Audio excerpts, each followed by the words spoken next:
1 out of every 5 Israelis is an Arab, 15% of the electorate. That's an awful lot of seats up for grabs in the 120-seat Knesset. Yet rarely do Arab voters make much of a mark on the outcome of Israeli elections.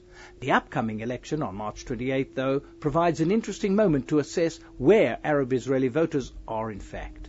Indifference, we're told by pundit after pundit, is currently the dominant force in Arab towns and villages. Indifference, apathy, and disaffection. That's creating concern within the 3 parties that traditionally get most Arab votes: the Communist Party, the Balad or Land Party, also, like the Communists, a strident nationalist list, and the Islamists. There's also not a small bit of concern, even fears, among Jewish Israelis that extremism could take hold. Security chiefs even cautioned that the Hamas victory might adversely affect attitudes among Arab Israeli citizens.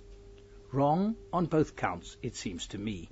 It's not a question of apathy, but interest, a matter of where their interest and their interests lie. And above all, that interest seems to be in finding their place within the State of Israel, and of gaining recognition as full and equal citizens. A few days ago, I was at a very interesting event in the Galilee town of Sachnin. More than 500 people turned up at the wedding hall for the launching of a book brought out by the Arab Jewish Peace Center Givat Haviva. The book, Legends of Galilee, is essentially about land and memories of land. In the past, during a run-up to elections, rallies staged by Arab politicians would draw major crowds. Now they're barely able to raise a quorum. Yet here, for a book launch, there was such a large crowd, people from all walks of life. It was the message that appealed, a message about belonging.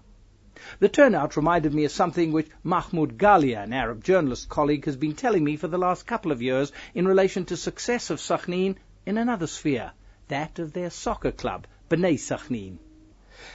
Bnei Sachnin is very much an Arab team, but it has a Jewish coach and also includes several Jewish players, a genuine coexistence team. Sachnin's soccer success has Arabs all over Israel in thrall. They see in the achievements of Bnei Sachnin the way to put forward to the Jewish majority the same demands they've been making all these years through politics. The demands for full equality, elimination of discrimination, and to become a fully fledged component of Israeli society. Fighting for these demands with soccer, rather than politics as the platform, is thought to have now a better chance of success. Or, as Mahmoud Galia would tell me, soccer has simply killed our politics. Can it actually work? Certainly what many in Israel's Arab community are saying is that their politicians have had their chance, and they have failed. Failed to make the gains expected of them by their constituents. Failed to understand the mood of their constituents. Failed to help them alleviate their acute identity dilemma.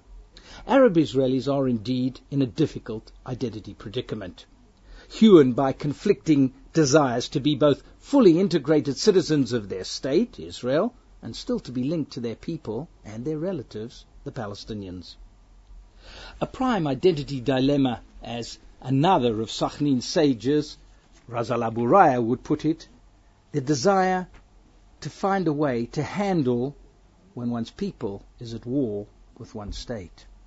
What the politicians, both Arab politicians and to some extent Jewish politicians too, haven't properly understood is that a major shift in thinking has occurred among the Arab community.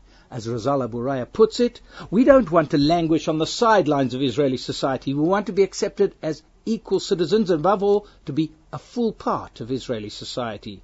Not just to gain their place in the top league, to use a soccer metaphor, in Israel's top soccer league, but to gain respectability within the league of acceptance of Israeli society. While Arab politicians may be misreading their community, are Jewish politicians reaching out sufficiently? Is the majority ready for the minority that has come knocking on its door?